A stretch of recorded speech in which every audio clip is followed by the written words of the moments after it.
Talo fatu talafola radio Samoa le nei tai au o talo le solua.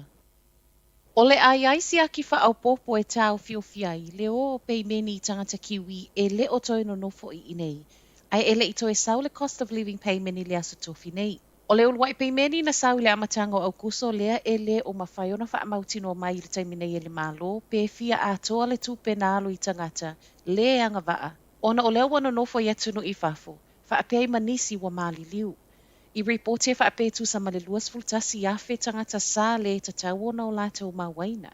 Ma e tusa lea male fitu tesi tolu 5 miliona lea na ngā wai. A o whaasauni atu ai lai le pei meni lona lua i le aso tofi. O leo le asiaki tax return na tangata taito o tasi o le lua afe lua tasi, anga i mai le lua afe lua lua.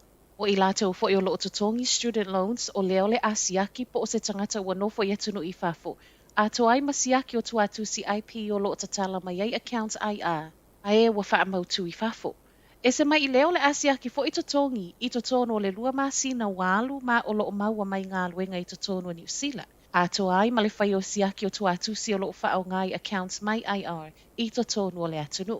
Lea i se suinga wanga waa mo le tolu se lau 5 lao lo totongi au wa i mai totono le tolu masina, ma ele o a fia i lato lo o komekio na maua tu peta maiti po le working for families. Ai mo i lato i tali tonu e anga waa i le pei meni lo na lua male lo na tolu, ai ele o maua, e tatau na wha afsota i le inland revenue. O siaki wha o popo wa whaia nei, e wha ape tusalea ma le tolus fulutasi ia whe tangata na maua mua lea whe soa soani. O le ale maua le pei meni lo na lua se ia vanga nawa au mai wha amaoninga o lo e nofo i to tonua New Zealand. Le aini mo lianga wha asanga le mata upu na mali li waile to afitu i Picton le masino Junio le tausanga nei. O se tasile nei o whalavelave matu ia i lungo a wala New Zealand, na whasi o tia ai le to a fito o tangata le ainga, sai to tono le van i le aso se fulu iwo Juni. E to a iwa whaatasi i lato sai to tono le van na matua i whaalea ngaina, ma o le to a lua lea na awina atu le whale mai, a o le ave loli na manua miti miti. Mai le suia lo ofisa leo leo i Mabra, ana nafi na ia wha amauti noa mai ai. O le awa uma so enga na whaia ma e le aini mo lianga. Watu ina tuai le vaenga lo whaia so enga o tino tangata mali liu wha ai ungo so enga ma wha atali ai lato te wha asala lawina. Ua wha aftai ai fo ele ofisa i lato na ngafa ma so enga. E ono le au maia le tino maliu o le fita New Zealand le ana whasi o tia Ukraine i le vai aso talo ai. O le tala la tamai le tamai tai pāle mia, Jacinda Ardern i le whailua inga matusi tala na nafi. Sauno Jacinda, e le o whaingo Fiona mauti noa le tūlanga o iei le tino maliu Dominic Abelin, po o le na whasi o tia au aviai o naso malolo le totongia, po o le leave without payment. Ta uai fo i ele taita o le atunuu, ele o mawhai ona wha mauti noa mai le umi e wha atali ai le au mai o lona tino maliu. A to ai ma le mauti noa fo i, pe o ona au mai. A tangia mai sau noa ngal tamai tai pāle mia, o se tasile ne o mafu anga nā lai ona whafonga mai ele malo lana wha ai unga. E le tatau ona whai malanga Ukraine, ona e le mawhai ona whesoa soani, tu salava, po o lea sa iai mo ngā luenga. Ma e mafua lea ona e le o whai ngō fio no o le whesoa soani ale malo i Ukraine. O nei sau noanga na toi wha mani noa i el pāle mia i le ainga wha anoa noa na nafio lea fita, e le wha apea a mea ua le whesoa soani mai le malo, ma o lea ua wha mai sei fo i le ainga o le fita ua whasi o tia.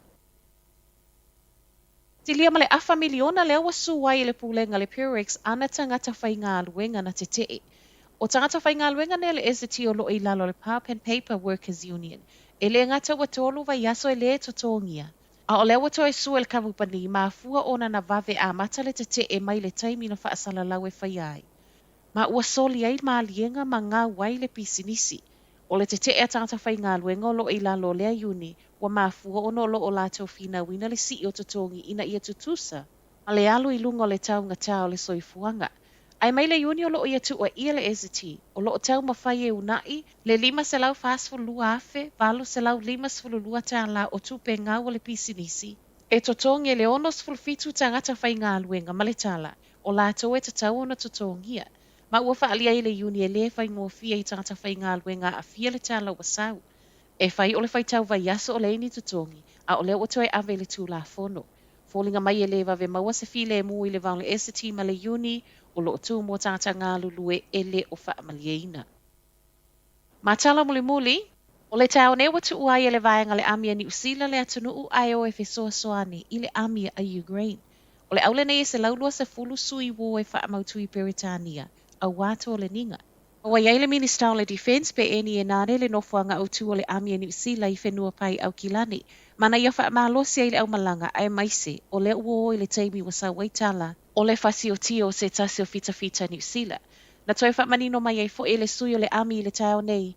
E le ai se isi le au malanga watu ua ni usila i le so e ave ni aso malolo a o iai Peritania mō tō le ninga.